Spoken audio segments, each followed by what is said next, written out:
بسم الله الحمد لله والصلاة والسلام على رسول الله صلى الله عليه وعلى آله وصحبه وسلم تسليما كثيرا. On continue avec le livre qu'on a entrepris et j'espère que les frères ont revu ou relu ce qu'on a vu la semaine passée. On va, sans perdre de temps, on va tout de suite entreprendre la lecture de la partie suivante. بسم الله الرحمن الرحيم الحمد لله والصلاة والسلام على رسول الله. قال المؤلف رحمه الله: منهج الكتاب.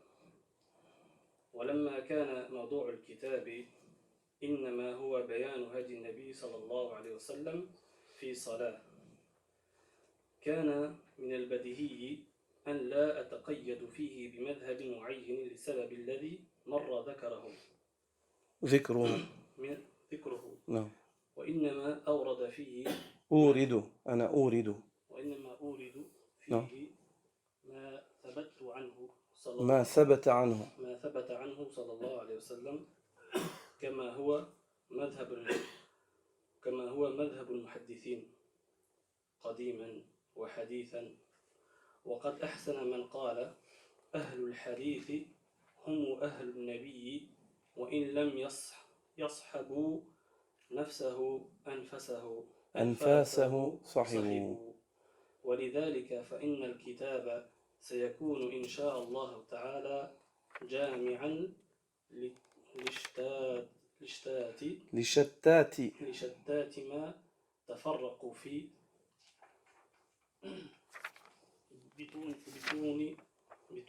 ما تفرق في بطون كتب الحديث والفقه، ما تفرق بين أي أنه يجمع شتات أمور يعني تفرقت في كتب متنوعة، هذا الكتاب يجمعها من شتات بطون كتب الحديث والفقه على اختلاف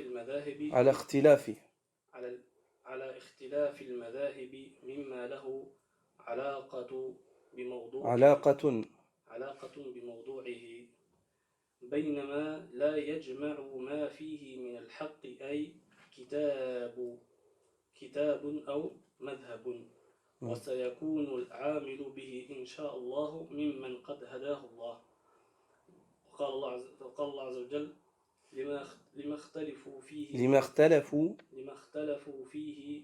من الحق بإذنه والله يهدي من يشاء إلى صراط مستقيم. جزاك الله خيرا أخي عبد الحكيم. Le sujet du livre étant de montrer la manière de prier du prophète sallallahu alayhi wa sallam. Non, lis le titre s'il te plaît. La méthodologie du livre.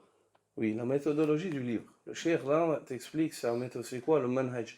Comment est-ce que le cheikh, sur quelle voie, quelle est la voie sur laquelle il a bâti ce livre et il a écrit ce livre-là. Le manhaj, c'est la voie. Le manhaj, c'est la voie. L'oratan, c'est un nahj. Non. Le sujet du livre étant de montrer la manière de prier du prophète sallallahu alayhi wa sallam. Si quelqu'un te demande, le livre que vous étudiez, c'est quoi le sujet? C'est comment le prophète sallallahu alayhi wa sallam priait. C'est de montrer comment est-ce que le prophète sallallahu alayhi wa sallam priait. Souvent, quand on nous demande, nous, on philosophe longtemps. Oui, c'est si, depuis. C'est simple. Si on te demande le sujet du livre, sois bref. Tu dis, le sujet, c'est comment le prophète sallallahu alayhi wa sallam priait. Ouais. Il est évident que je ne m'y limiterai pas à une école donnée pour les raisons que j'ai évoquées précédemment. Non, le cheikh dit ici, vu que le sujet c'est de montrer comment le prophète sallallahu alayhi wa sallam priait, ça ne nous intéresse pas en fait de voir ce que voit un tel ou X ou un tel, huwa yara wa hadha yara, les visions des gens. Ce qui nous intéresse, c'est des textes qui précisent. Le prophète sallallahu alayhi wa sallam faisait comme ça, un tel l'a rapporté. Est-ce que c'est clair? Il dit, c'est pour ça que c'est évident, donc que je vais pas vu que mon but c'est cela, je ne vais pas me restreindre ou me boucler sur un seul madhab, sur une seule école. Pour les causes que j'ai précédemment mentionnées. Quelles sont ces causes-là?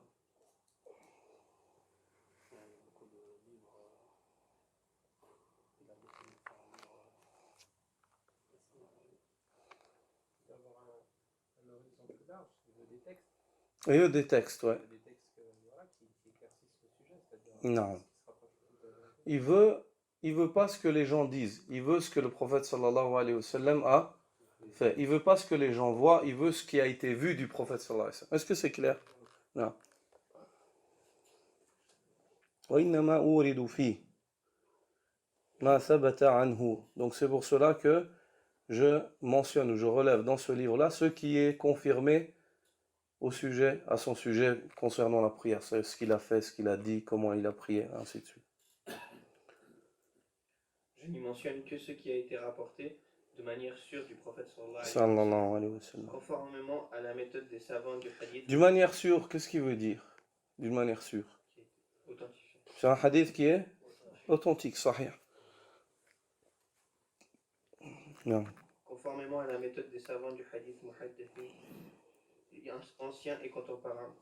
D'ailleurs, conformément à la méthode des savants du hadith. La méthode des savants du hadith, c'est celle-là. إذا استطعت ألا تحك رأسك إلا بالدليل فافعل. La méthode des savants du hadith, c'est celle-là. Si tu as la possibilité de ne pas bouger ta tête sans un argument, fais-le. C'est-à-dire que chaque mouvement que tu fais dans ta vie, tu le fais parce que tu as un texte du Coran et de la Sunna. Ça, c'est la méthodologie des gens du hadith. Ça, c'est la méthodologie des gens du hadith. Anciennement et de manière contemporaine. Pas dit mon hadith. D'ailleurs, un poète a très bien dit, les savants du hadith sont les proches du prophète. S'ils ne l'ont pas accompagné, ils l'accompagnent par ses paroles. C'est Al-Hassan ibn Muhammad al-Naswi qui a dit cette parole-là. Il dit Ahlul hadith humu ahlul nabi wa in lam yashabu nafsahu anfasahu sahibu. Les savants du hadith sont ahlul nabi, comment ils traduisent ici? Les proches du prophète sallallahu alayhi wa sallam sont ceux qui ont plus de droits, qui sont plus à même de se donner appartenance au prophète sallallahu alayhi wa sallam, et ainsi de suite.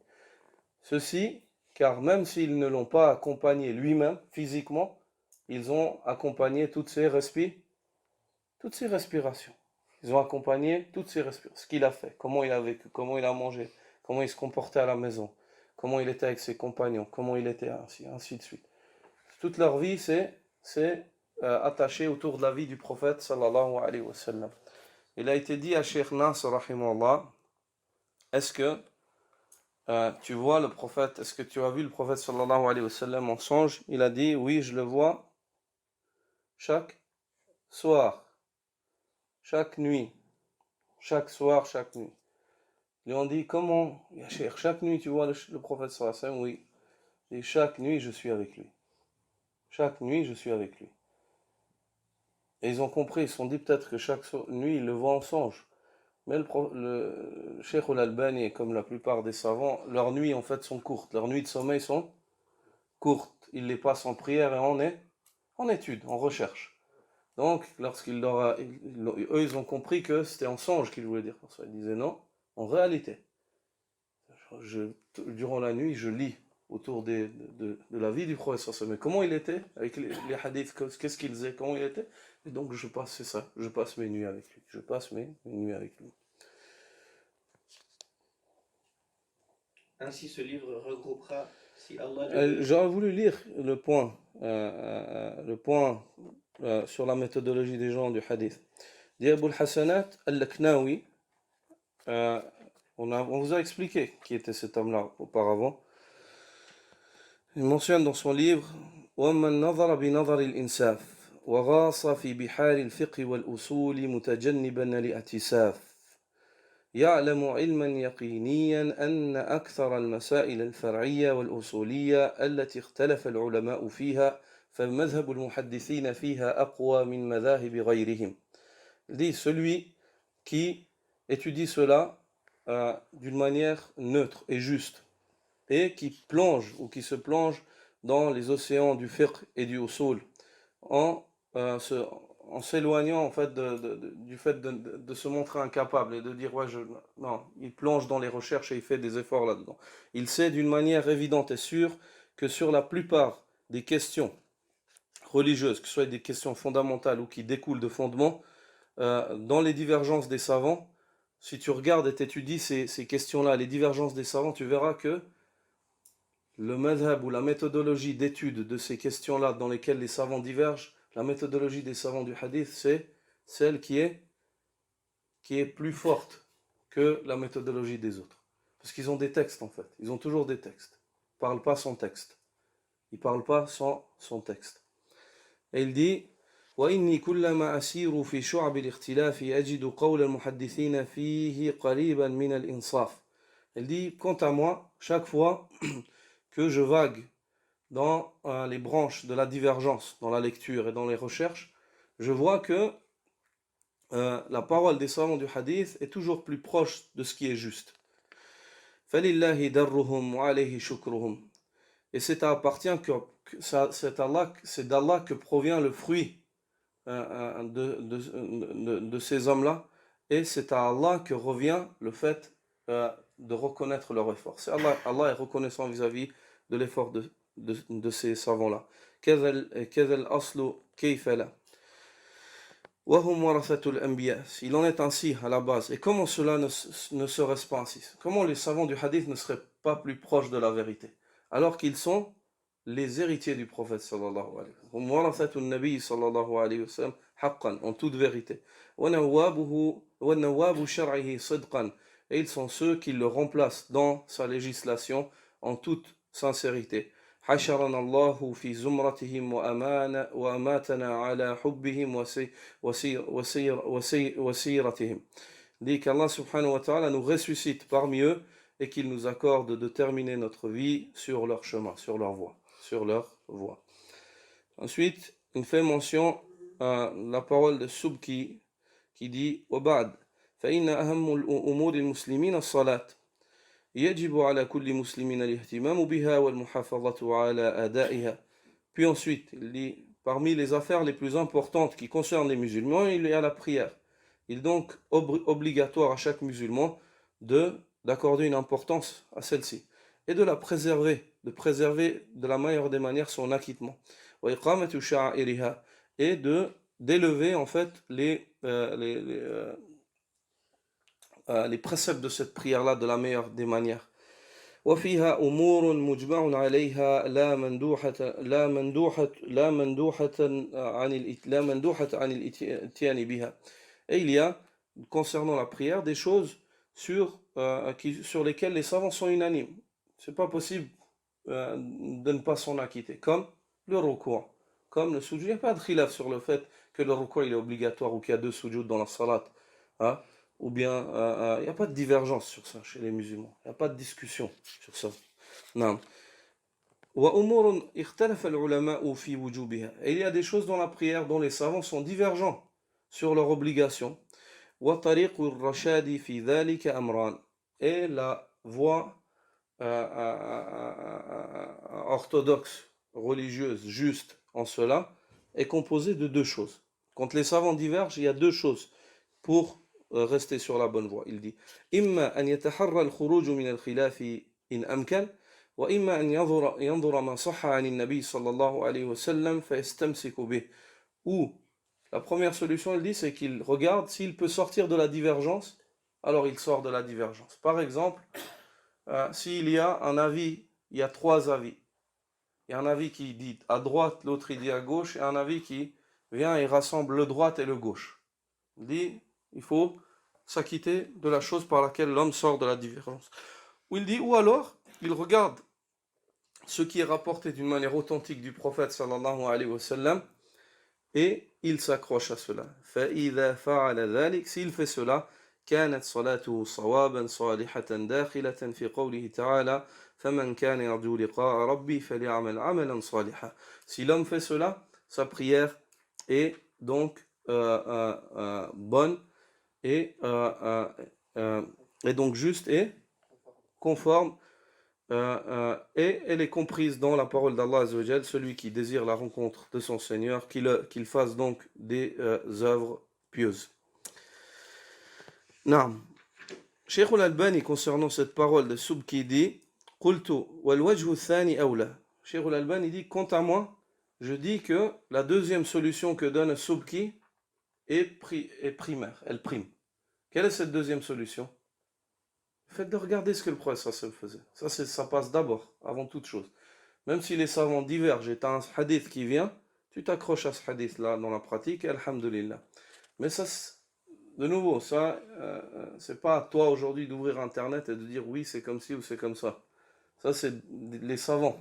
Comme Cheikh al-Albani, par exemple, il va te montrer, il va dire oui, là il diverge, mais le hadith il est là. D'accord? C'est pas à toi aujourd'hui de chercher sur Google et puis de venir ensuite et de dire non, tout est faux et il n'y a que ça qui est juste. Ici, ça concerne le fait, celui qui a une capacité de savoir revenir aux sources, de chercher, d'étudier les sources de la religion, puis ensuite de sortir avec un jugement. Le cheikh dit, si quant à moi, je juge, il dit, je vois que le fait de revenir à la sunna et de regarder ce qui a été confirmé au sujet du prophète sallallahu alayhi wa sallam en cas de divergence, c'est la première solution. Bal huwa al-wajib. Et bien plus que cela, ceci est obligatoire. لأن الوجه الأول مع عدم إمكانه في كثير من المسائل لا يتحقق به أمره صلى الله عليه وسلم صلوا كما رأيتموني أصلي. Car la première solution que donne Subki est une solution dans la plupart des questions religieuses. C'est pas possible de rassembler entre tous les avis. Il y a forcément, si tu prends un avis, tu seras différent de l'autre. Tu peux pas regrouper tous les avis, trouver un avis qui regroupe les avis. Il dit donc, cela est impossible. Il serait donc impossible de réaliser l'ordre du prophète sallallahu alayhi wa sallam en cherchant à réaliser cela, qui est le fait de prier comme vous m'avez vu prier. لأنه في هذه الحالة ستكون صلاته حتما على خلاف صلاته صلى الله عليه وسلم فتأمل. نعم. Ainsi, ce livre regroupera, si Allah le veut, ce qui est dispersé dans les livres du hadith et de fiqh de différentes écoles en rapport avec le sujet. Car aucun livre ni aucune école n'a rassemblé ce qu'il contient comme vérité. Celui qui mettra en pratique le contenu de ce livre sera, si Allah le veut, parmi ceux que Allah a guidés.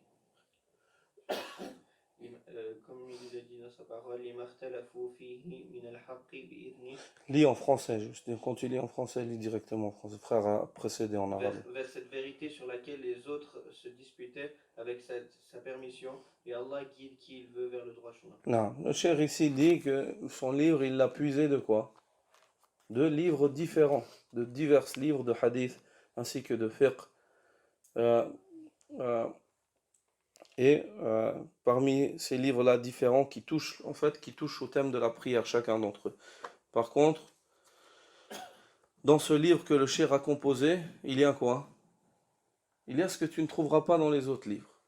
Parce qu'il y a sur chaque point, en fait, ce qui fait référence à ce que le prophète sallallahu alayhi wa sallam a fait, et tu trouveras très peu d'avis. Je vois un tel a dit, ou j'ai l'impression, ou... Ici, c'est le prophète sallallahu alayhi wa sallam. Il y a ou il n'y a pas. Il l'a fait ou il ne l'a pas fait. Non. Il y aura très peu d'avis de ce genre-là. Ça, c'est la différence. C'est qui demandait la dernière fois? Quelle est la distinction de ce livre-là? Le frère Mahmoud, non? Oui, c'est le frère Mahmoud. Ben voilà, ça c'est la distinction de ce livre-là. اقرأ يا أخي ثم إني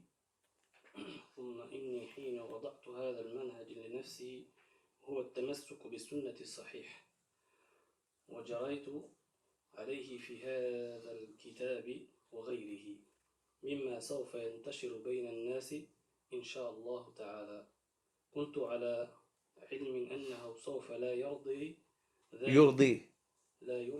ذلك كل الطوائف والمذاهب، بل سوف يوجه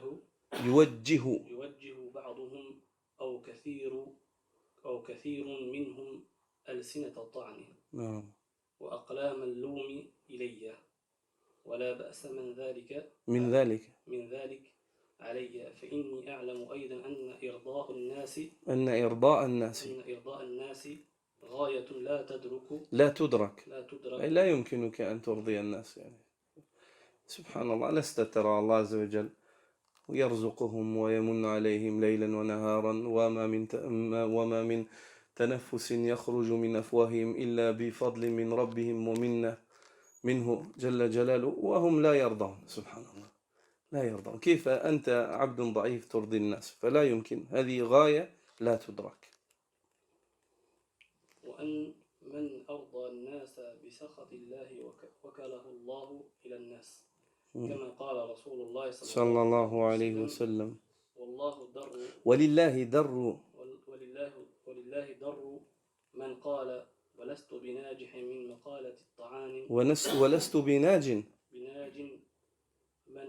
من مقالة طاعن ولو كنت في غار على جبل وعر ومن ذا الذي ينجو من الناس سالما لو غاب عنهم بين خافتي نسر خافيتي نسر في نسر النسر لجل نعم فحسبي أنني معتقد أن ذلك هو الطريق الأقوم الذي أمر الله تعالى به المؤمنين وبينه نبينا محمد سيد المرسلين صلى الله عليه وسلم وهو الذي سلكه السلف الصالح من الصحابة والتابعين ومن بعدهم وفيهم الأئمة الأربعة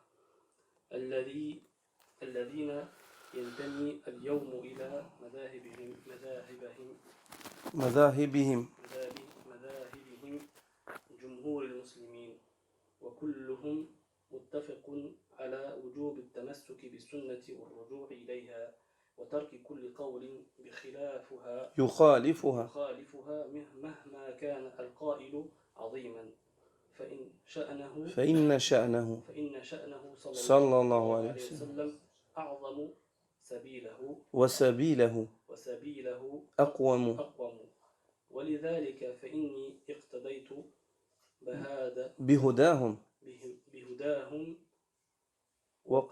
وقتفيت آثارهم وتبعت أوامرهم بالتمسك بالحديث وإن خالف أقوالهم ولقد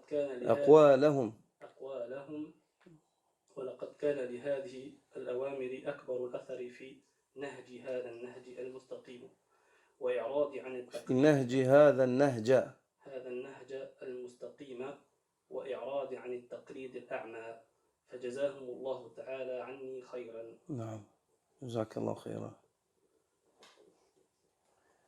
Lorsque je me suis imposé cette méthodologie, à savoir le fait de m'attacher à la sunna authentique, et que ça c'est la méthodologie exemplaire, de s'attacher à la sunna authentique. Non. Que j'observe dans ce livre et dans les autres qui vont être publiés, si Allah le veut, je savais que ceci n'allait pas plaire à tous les groupes ni à toutes les écoles. Ça va pas plaire, parce que le cheikh t'a parlé précédemment et t'a dit que il y a des personnes en fait qui font des écoles un moyen ou un but. Un but. Et ça c'est faux. L'école c'est un moyen, Donc ils emploient le moyen et font de lui un but. Donc par la suite, tout ce qui contredit leur but, ça va à l'encontre de leur but et c'est là qu'ils s'énemisent et ils se font des ennemis et des alliés conformément à leur but qui à la base ne sont que des moyens. Au point où dans la maison sacrée à Mecca, il y avait plusieurs mihrabs. Les Shafi'ites priaient derrière les Shafi'ites, les Hanafites priaient derrière les Hanafites, les Malikites priaient derrière les Malikites. Où ça? À Mecca. Il y a moins de 100 ans. Subhanallah. Vous vous rendez compte? Dans la qibla des musulmans, les musulmans ne prient pas ensemble. Ils prient chacun derrière leurs imams, leurs écoles. La ilaha illallah. Ça c'est quelque chose qui est... C'est quelque chose... Et c'est une réalité. Et vous avez encore des photos, subhanallah, de ces mihrabs. Si vous cherchez des vieilles photos de la Mecque, pour les frères qui n'ont pas vu, vous pouvez trouver sur internet des vieilles photos de la Mecque, au début du XXe siècle, vous trouverez encore ces mihrabs, plusieurs mihrabs, le mihrab des Hanafites, le mihrab des Malikites, à Mecca, dans la qibla des musulmans. La ilaha illallah. Pareil au Sham. Ils ne priaient pas. Le Hanafite ne priait pas derrière un Shafi'ite. et le Shafi'ite ne priait pas derrière un Hanafite. Et plus loin même que ça, un Hanafite ne donnait pas sa fille à marier à un Shafi'ite. Dans certains de leurs récits et leurs écrits, c'est tout juste pas si un Hanafite ou un Shafi'ite ne voit pas que son frère de l'autre madhab est presque sorti de l'islam. Subhanallah. Le shaitan, parmi les premiers buts du shaitan, c'est le fait de faire diverger la communauté du prophète Mohammed sallallahu alayhi wa sallam. C'est pour ça que le prophète sallallahu alayhi wa sallam dit Qarribu wa saddidu. Dit essayez d'approcher les gens, rapprocher les gens les uns des autres. Essayez de trouver des voies qui les rapprochent. Ça ne veut pas dire d'inventer des nouvelles voies, mais de les rapprocher dans la sunna, avec sagesse. Et l'homme qui rapproche avec sagesse, c'est un homme patient, c'est un homme qui a du savoir et qui patiente. Tu penses que tu vas rapprocher les gens en levant l'épée en disant ça c'est juste et vous avez tous faux, et si vous n'êtes pas là, vous êtes tous égarés. C'est pas comme ça que tu rapproches les gens. Tu vas les éloigner, ils vont s'enfoncer dans leur regard. Mais c'est le fait de patienter, de rester sur ce sur quoi tu es, tout en les appelant avec sagesse. Billatihi ahsan. Et en enseignant, en ne te gênant pas de dire la vérité avec sagesse. Avec sagesse et à la lumière des arguments. Non.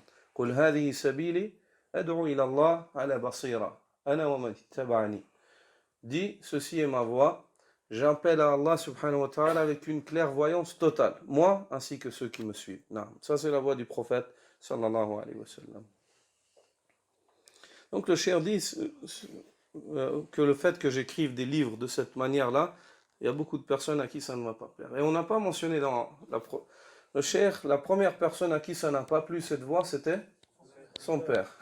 Rahimahullah. Et Allah Azza wa Jalla nous rassemble tous au paradis et nous pardonne. Le cheikh, la première personne à qui cela n'a pas plu, c'était son père. Quand le fait que son fils s'obstine en fait à contredire le madhab hanafi, là où le madhab hanafi n'était pas conforme avec le hadith. Et le fait que son fils ne se dise pas hanafi. Donc, ça commençait de la personne la plus proche qui était son père. Mais la vérité est plus aimée dans les cœurs des croyants que toute chose, que tout un chacun. Là. Continue, Akhi. Je savais que ceci n'allait pas plaire à tous les groupes ni à toutes les écoles, et que certains parmi eux, ou même la plupart d'entre eux, allaient lever leurs plumes pour me faire des reproches et activer leur langue pour me critiquer. Non, mais ceci s'est passé. Ceci s'est passé jusqu'aujourd'hui encore. Ils disent de Cheikh Nasr, ce n'est pas un savant, c'est un savant du hadith, mais il n'a pas de fiqh. Il a du hadith, mais il ne connaît pas, il n'a pas la compréhension des hadiths. Ou bien d'autres parmi les philosophes contemporains qu'on a souvent entendus ici dans nos régions disent que c'est comme un pharmacien. C'est un pharmacien, mais c'est pas un docteur. Il ne peut pas te donner l'ordonnance. Alors, il lit l'ordonnance du docteur, qui est le faqih, et lui, c'est un pharmacien, il prend et il te donne dans la forme. Ça, c'est les grands philosophes, les philosophes qui ont leur cerveau éclairé par leur philosophie. Qu'Allah nous guide et nous sauve du mal de ces gens-là.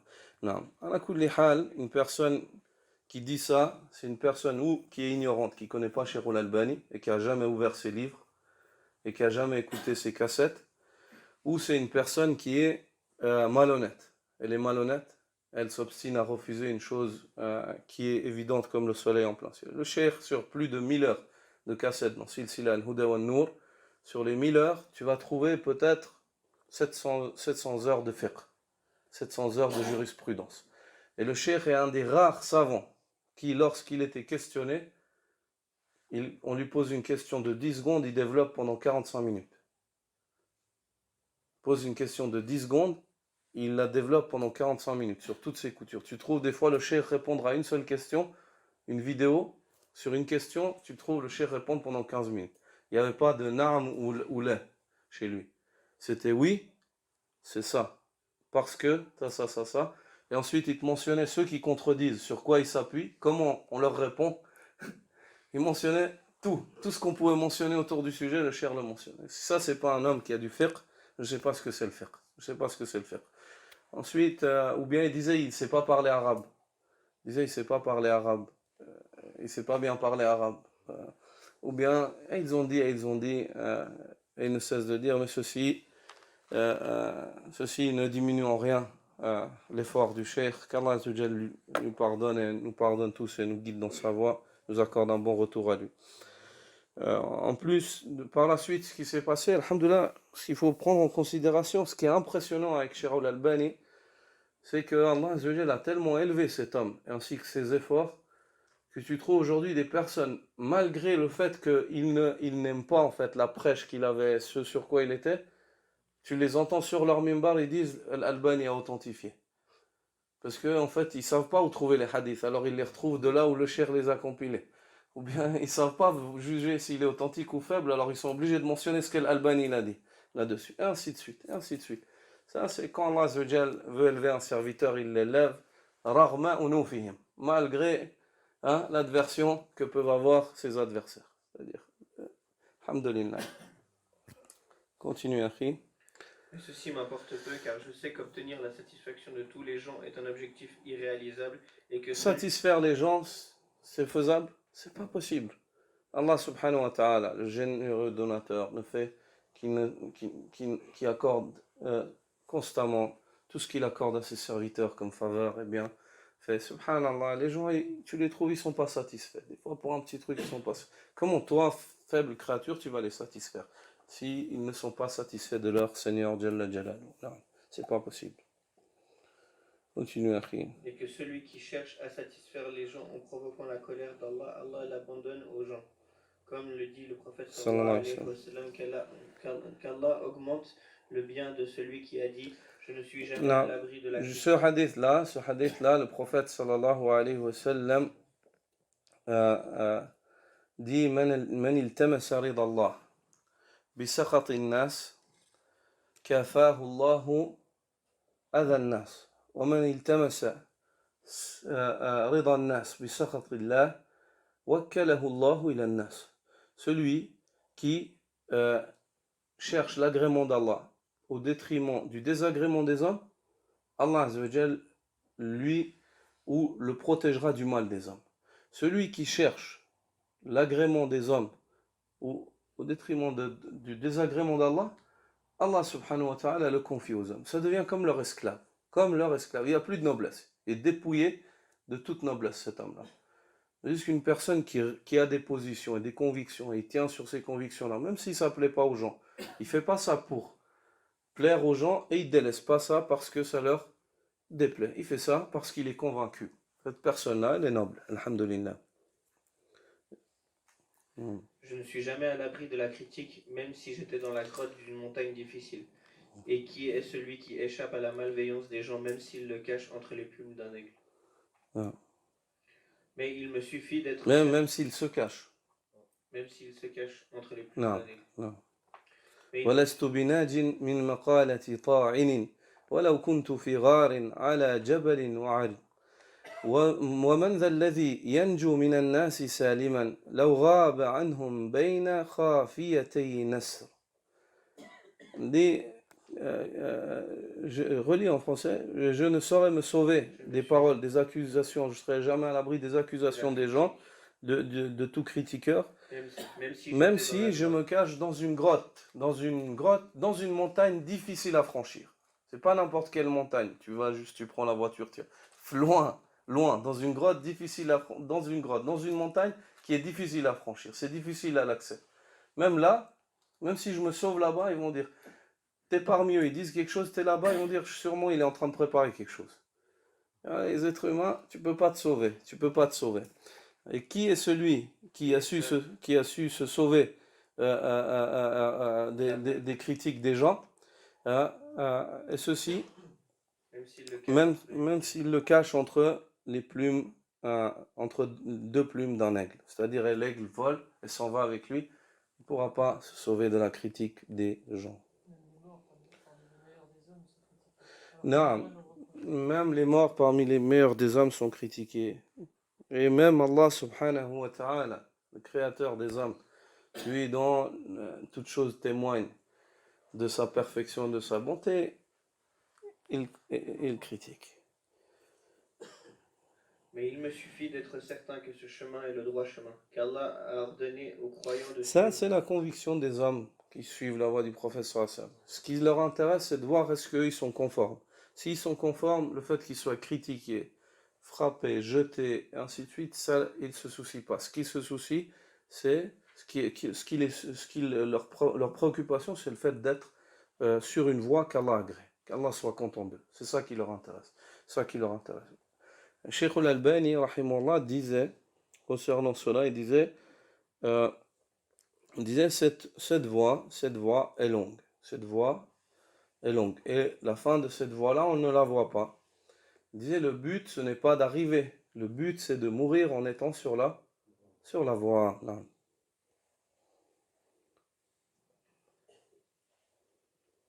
Qu'Allah a ordonné aux croyants de suivre et que son prophète Mohammed Relis cette. Mais il me suffit d'être certain que ce chemin est le droit chemin, qu'Allah a ordonné aux croyants de suivre et que son prophète Mohammed le maître des messagers, a exposé clairement.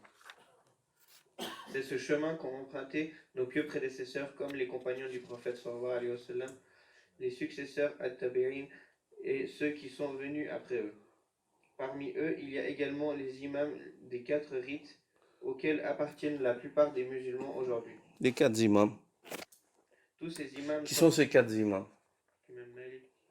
Dans la chronologie.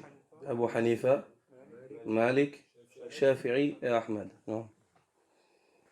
Tous ces imams sont unanimes sur l'obligation de s'attacher de se référer à la sunna et de délaisser toute parole le contredisant, quel que soit le degré de celui qui l'a dite, car le degré du prophète sallallahu alayhi wa sallam est sûrement plus élevé à sa voie plus droite. Et sa voie plus droite. C'est pour ces raisons que j'ai emprunté leur voie, que j'ai suivi leurs traces et que j'ai obéi à leurs ordres de s'attacher au hadith, même si celui-ci est en désaccord avec leurs propres opinions. Ce sont leurs propos qui m'ont... C'est étonnant ça. Elle dit, j'ai suivi leur voie et leur recommandation qui est le fait de s'accrocher au hadith même s'il contredit leur opinion. C'est étonnant.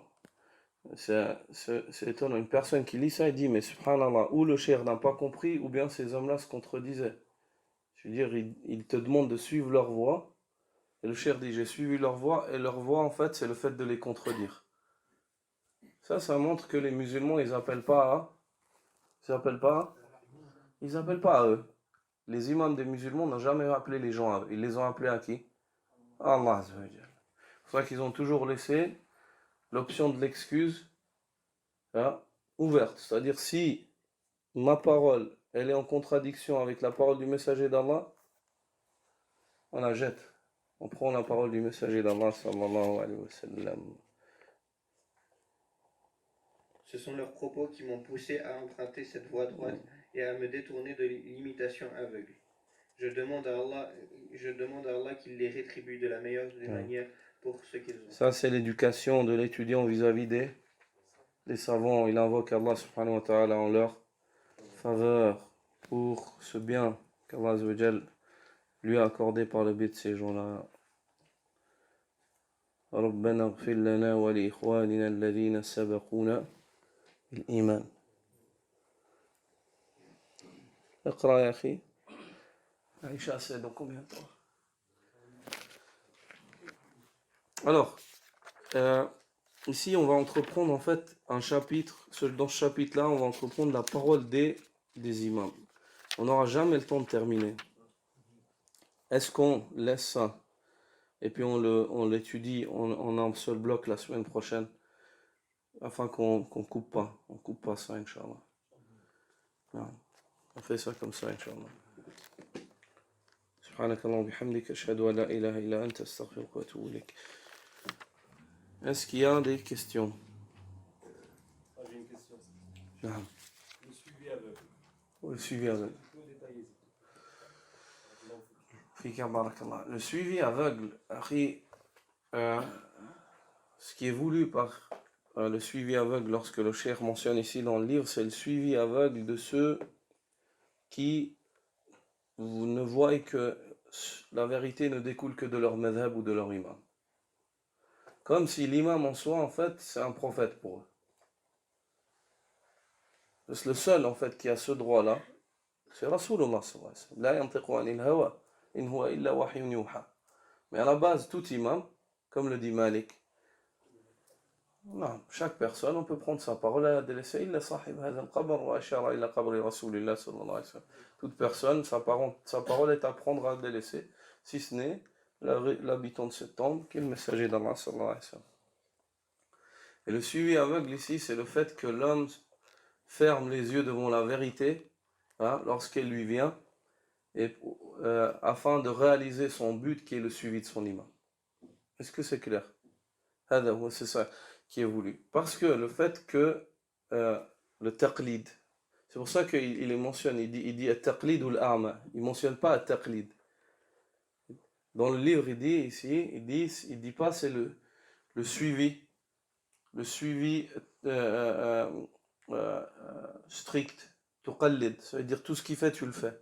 Il dit le suivi aveugle, taqlid a'ma, c'est-à-dire que ce qui est voulu ici, c'est le fait qu'une personne suive son imam, mais qu'elle ne veut même pas regarder ailleurs. Et même si on lui vient, puis qu'il y a une chose évidente, où son imam il a tort, et qu'il l'a perçu, il a réussi à comprendre que c'est faux, et que la vérité c'est autre chose que cela, il ne veut pas prendre. C'est ça qui est néfaste. Parce que le taqlid dans la religion, il n'est pas néfaste. C'est une solution aussi. C'est un moyen.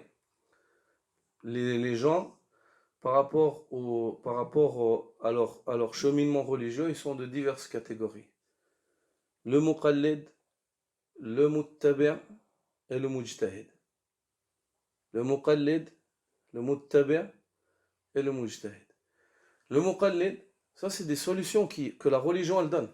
Le muqallid, c'est une personne qui n'a pas la possibilité de comprendre les textes et de tirer et de comprendre les argumentations, comme la plupart des gens. Alors le fait que cette personne-là dit, moi, je vis dans un pays hanafi, puis je suis les imams hanafis qui disent, pas de problème.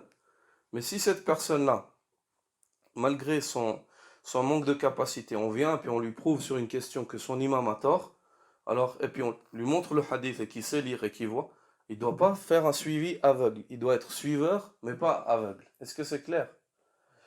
Al-Muttabi', c'est celui qui suit en connaissance de cause. Il suit en connaissance de cause. Al-Muttabi', c'est celui qui suit, il a compris les arguments et l'argumentation, les développements de l'imam. Est-ce que c'est clair? Non. Et Al-Mujtahid, c'est celui qui ne suit pas, mais qui prend dans les textes de la religion et il rassemble les textes et il connaît l'abrogeant, l'abrogé, il connaît l'am ou al-khas, ce qui est général et ce qui est précis, et il connaît et il fait un effort en fait lui-même intellectuel pour arriver à un résultat religieux et à un jugement. Est-ce que c'est clair? Ça c'est les catégories des gens dans leur cheminement vers Allah Azza wa Jal dans la religion. Donc la plupart d'entre nous sommes dans quelle catégorie? Taqlid. Taqlid. Le cheikh en fait ne refuse pas qu'il y ait un muqallid, qu'il y ait une personne qui suive. C'est pour ça qu'il mentionne le taqlid al-a'ma. Il dit ce qui est néfaste, c'est le suivi aveugle. Parce que le suivi, il faut suivre. Non. J'ai donné avant. Mais non, je peux donner un autre exemple, bien sûr.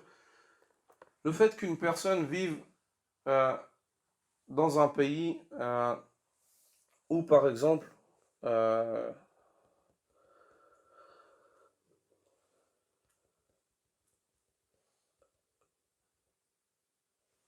fait qu'une personne vive dans un pays où dans un pays hanafite, dans un pays hanafite, et puis dans ce pays hanafite, ou bien dans un pays malikite aussi, parce que c'est l'avis du Jumhur, on ne priera pas le Jumu'ah avant que le temps du Dhuhr soit rentré. On ne priera pas le Jumu'ah avant que le temps du Dhuhr soit rentré. C'est exclu. Tu le pries avant, tu n'as pas de Jumu'ah. D'accord? Et le fait que cette personne-là, elle voyage dans un autre pays, et elle se dit, bah, y a les mosquées, et il y a des mosquées, en fait, comme nos mosquées au jour d'aujourd'hui ici, qui prient le Jumu'ah avant le temps du Dhuhr en été. par exemple. Et cette personne-là, elle dit, bah, je ne vais pas faire le Jumu'ah, parce que mon imam dit cela. Et toi, tu l'assois, tu lui montres les hadiths, soit dans Muslim ou dans le Bukhari, qui prouvent que le prophète sallallahu alayhi wa sallam a prié avant le zénith, avant le zénith. Et il a prié cela quand? En été. Pourquoi il a prié cela avant le zénith? Pour faciliter, quelle était la difficulté qu'ils avaient? La chaleur, l'extrême chaleur. Tu les fais sortir au zénith, le soleil tape au milieu de la tête, et ils viennent et ils doivent attendre la khutbah et faire la khutbah et la salat et ainsi de suite. Donc le prophète sallallahu alayhi wa sallam, ou bien il faisait avant, ou bien il la faisait tarder longuement après, pour alléger. Si ça veut dire qu'il y a une difficulté. Et de ce texte-là, on tire que on peut prier le Jumu'ah avant? Non. T'as des personnes qui vont dire non, moi je veux pas. Le hadith il est là, ouais, mais moi je veux suivre. Est-ce que c'est clair? Non. Même si c'est pas vraiment le meilleur des exemples que je t'ai donné, parce que sur la compréhension des textes, après ils divergent, le ilm et tout. Mais l'exemple c'est ça. Ou bien sur une autre chose, par exemple, il a appris dans son pays à mettre les mains de cette manière-là. Puis on lui montre, ou d'une manière. Et puis on lui montre que le prophète sallallahu alayhi wa sallam les mettait comme ça. Ou de cette manière. Ou une chose. On lui montre, mais il dit non, moi je veux pas faire ça parce que chez moi on fait comme ça. Ou parce que mes imams ils font comme ça. Ça c'est un suivi aveugle. Est-ce que c'est clair? Alors qu'il a la capacité. Il sait lire. Tu lui dis regarde Al-Bukhari, c'est une référence chez tous les musulmans. Regarde ce qu'ils disent. Regarde ce que disent les savants là-dessus. Le hadith il est authentique, et ainsi de suite. Et puis elle s'obstine à refuser. Ça, c'est une chose qui est néfaste. Et en règle générale, le suivi aveugle, il fait que toute personne qui n'est pas conforme à lui, il l'aime pas. Il l'aime pas. Il l'aime pas. Ça, c'est un problème de sincérité. Wallahi, non, c'est pas un problème, c'est une ignorance, c'est vraiment une grande ignorance, c'est vraiment une ignorance. C'est pas forcément un problème de sincérité, c'est que c'est vraiment un problème de connaissance et de la perception des fondements religieux. Ils ont aucune connaissance sur les fondements de la religion, en fait, ces personnes en règle générale.